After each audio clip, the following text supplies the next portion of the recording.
حياتك من اختيارك.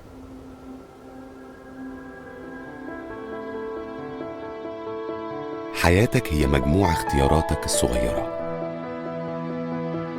تختار تعزف ولا تلعب جيمز؟ تقضي الساعتين دول في الرياضة ولا تروح السينما؟ تشتغل أكتر شوية ولا تلعب أكتر؟ تتصالح ولا تنام وانت سايب غضبك في قلبك؟ تصحى ولا تنام شوية زيادة؟ تخلص صفقة مهمة لشغلك ولا تطبطب على حد تعبان؟ تصرف فلوسك على نفسك ولا تتبرع بجزء منها لحد ممكن يكون محتاجها؟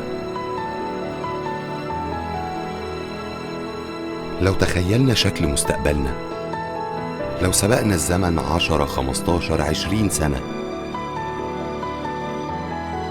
وشوفنا قراراتنا هتبقى نتائجها ايه، والأحداث اللي بنعيشها هتودينا لفين، كنا هنعيش النهاردة ازاي؟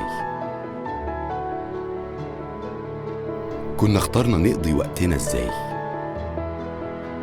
كنا هنهرب من ايه؟ كنا هنعامل اللي حوالينا ازاي؟ كنا هنعمل ايه علشان نشتغل احسن؟ كنا عملنا ايه علشان نستغل مهاراتنا وامكانياتنا؟ مستقبلك مليان اختيارات كتيرة جدا، وبيبتدي من النهارده.